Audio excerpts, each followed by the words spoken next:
Marketinga, lehentxeago esan dugun bezala, ekai baten edo zerbitzu baten salmenta garatzeko helburuz egiten diren ikerketek eta operazio koordinatuek osatzen dute. Garai bateko enpresetan ekaiak ekoiztea izaten zen xede nagusia. Ekai haien itxura, osagarriak eta materialak enpresako teknikoen irizpide eta ikerketen arabera erabakitzen ziren. Horrela, enpresako ekaien salmentez arduratzen zirenek, ekaia egina zegoelarik hasten ziren lanean. Hitz batean esan da, salmenta bulegokoek egindakoa saltzeaz baino ez ziren arduratzen. Kasu askotan, enpresek ez zuten izaten salmenta bulegorik eta bere kabuz ziharduten saltzaileen lana kontratatzen zuten. Gaur egun, ordea, salmentak enpresaren kezka nagusienetako bat dira. Hori dela eta, enpresak, ekoizten hasi aurretik, sortu nahi duen ekaia saltzeko modukoa den ala ez aztertzen du. Saltzeko modukoa dela erabakitzen badu, hau da, bezeroaren beharren bati erantzuten diola erabakitzen badu, ezagutzera emateko publizitate kanpainaren ondoren, merkatuan jarriko du bezeroaren eskura. Saltzeko modukoa ez dela erabakitzen badu, ezertan hasi aurretik saltzeko moduko bilakatu beharko du. Horretarako, bezeroari haren beharra sentiaraziko dion publizitate kanpaina prestatu eta plazaratuko du. Ondoren, ekaia saltzeko modukoa balitz bezala jokatuko du. Bestalde, gertuen daukagun gure munduko merkatuak erabat txiki geratu direnez, enpresek biziraun nahi badute, merkatu berriak aurkitu beharrean daude, euren betiko bezeriaren artean saldu ez dituzten ekaiak saltzeko bada ere. Horra hor bada, enpresako ekaien salmentez arduratzen den taldearentzat lan berri bat, merkatu berriak bilatzea alegia. Honezkero, antzemango zenuten, bezeroaren izaera eta portaera ikertzeko teknikak oso garatu direla, eta ikerketa horietaz arduratzen diren sail eta bulegoak enpresaren sailen artean goreneko mailan daudela. Orain arte esandakoa laburbilduz, marketingaz arduratzen den sailak nagusiki 3 betebehar izaten dituela esan dezakegu. Ekoizturiko ekaiak ezagutzera ematea eta merkaturatzea, bezeroengan ekai berrien beharra sortzea, eta enpresaren ekaientzat merkatu berriak irekitzea. Beno ba, nire lagunaren unea iritsi da. Aurrera, Aintzanen. Kaixo, lehendabizi. Hasteko zera esan behar dizuet.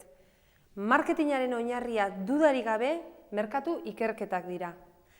Merkatu ikerketak medio kontsumitzailearen izaera, bere beharrak, bere portaera eta jarrerak eta bere gustuak ezagutuko ditugu. Horrela, zer ekai berri egin behar dugun eta dauzkagunak zertan hobetu jakingo dugu.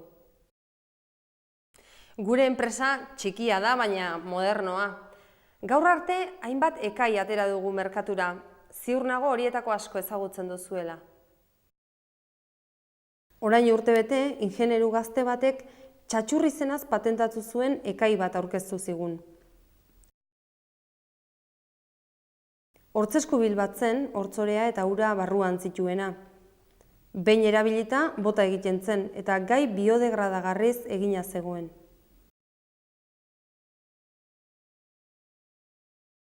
Neska honek, neska baitzen gure ingenerua, unibertsitate garaian tabernetan bazkaltzen zuen. Garai horretan ez zituen hortza garbitzen hortzorea eta hortzeskubila gainean ez eramatearren. Enbaratzu bat zirela iruditzen zitzaion. Gainera, komunean 10 minututik gora egoteak susmoak ziztatzen zituen. Hori dela eta pentsatzeari ekin zion eta txatxurra diseinatu zuen.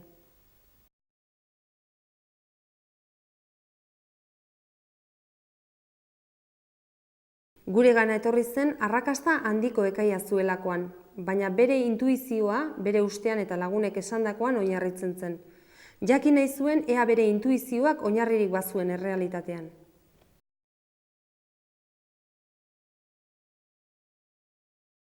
Guri txatxurra hasieratik gustatu zitzaigun.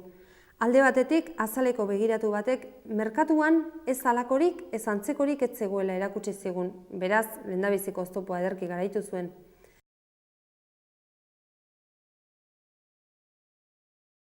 Beste alde batetik, ahoko osasuna zaintzeko hortzak jatordu bakoitzaren ondoren gutxienez behin garbitzea gomendatzen da. Bukatzeko, estatistikek zera esan ziguten. Biztanlegoaren 30% inguruk lan egunetan etxetik kanpo egiten dituela bere otordurik gehienak. Eta beste 15% inguruk gutxienez hilean 3 aldiz.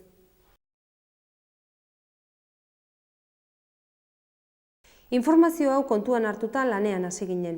Egin genuen lehendabiziko gauza inkesta edo galdeketa bat prestatzea izan zen. Bertan, ohiko galderak egin genituen.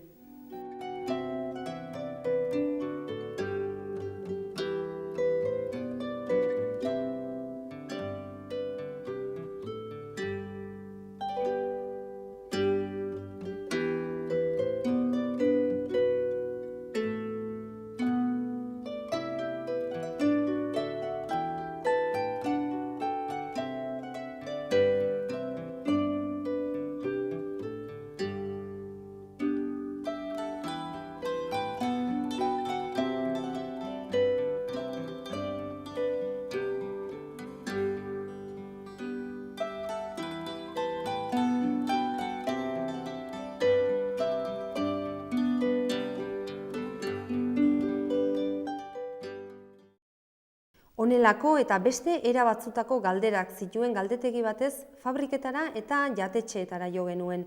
Estatistika batzordeko datuak ere jaso genituen. Informazio guztia eskura genuela zera ikusi genuen.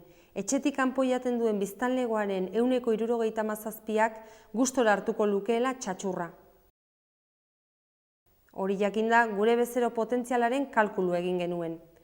Kalkuluaren arabera, gure merkatua 161.925 bezero izan genitzakeela egunero egiaztatu genuen. Hori ez gain, noizean behin erabiliko zuten bezeroak 100% izan zitezkeela erabaki genuen. Beraz, ekaia bideragarria zela iruditu zitzaigun. Ingenieru gaztearekin tratu bat egin genuen, bere patentea ustiatzeko eskubideak gureganatzeko eta aurrera egin genuen. Jatorrizko diseinuari berrikuntza batzuk erantsi genizkion. Ekaiak txikia eta erraz eramatekoa izan behar zuen.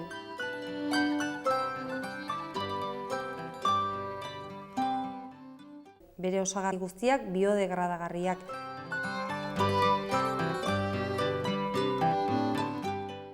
Eta salneurriz egokia.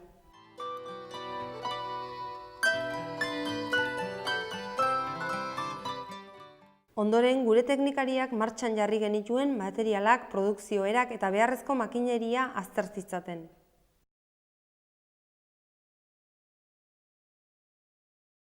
Gure aldetik merkatura nola iritsi aztertzen hasi ginen. Horretarako lehenbizi ekaiaren ezaugarriak zehaztu genituen.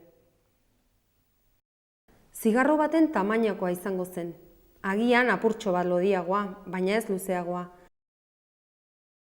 Kolore deigarriak baztertu egin genituen, izan ere hasieran bezeroei ezpaitzaile gustatzen horrelako kontuekin besteen ahotan ibiltzea.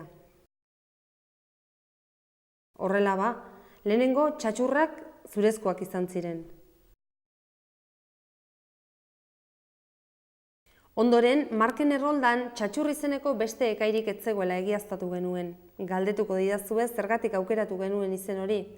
Ba, ez pentsa burua gehiegin ekatu genuenik. Ingenieru gazteak patentea ekarri zigunak aurrek euren lehen hortzei txatxur esaten dietela esan zigun, eta guri oso izen aproposa iruditu zitzaigun. Beraz, buelta gehiago eman gabe marken erroldan izen horrekin erroldatu genuen. Horrela, gure ekaiaren berme bat izango genuen eta merkatua identifikatu ahal izango genuen. 15 aleko kaxatxo batean aurkeztu genuen. Aurrealdean publizitatea eramango zuen, alboetan nola erabili adieraziko zuen testua, eta hortzak eta ahoa garbi edukitzea zeinen osasungarria den aldarrikatuko genuen. Ekai hau aldi berean hain garrantzitsua eta hain txikia, ezin zitekeen izan luxuzkoa. Gizarte maila guztien ganaino iritsi nahi genuenez, salneurria ere egokia behartzuen izan. Gure xedea txanpon bidez erosteko modukoa egitea zen. Kalkulu guztiak egin ondoren, kaxatxoaren salneurria euro batekoa behartzuela izan erabaki genuen. Ongi da, gaurkoz nahiko egin dugula uste dut. Hala ere, marketingaren kapitulua ez dugu oraindik bukatu. Hurrengo egunean, marketingaren 3 atal garrantzitsuren berri emango dizuet. Kontatuko dizkizuet zeintzuk izan ziren gure banaketa bideak, nola erabili genuen gure salmenta sarea eta publizitatearen 3 alderdiez ere hitz egingo dizuet. Hori dena beraz, komertzializazioa eta banaketa deitu dugun lezioan. Mila esker, Aintzane, gure deiari hain prestuki erantzuteagatik.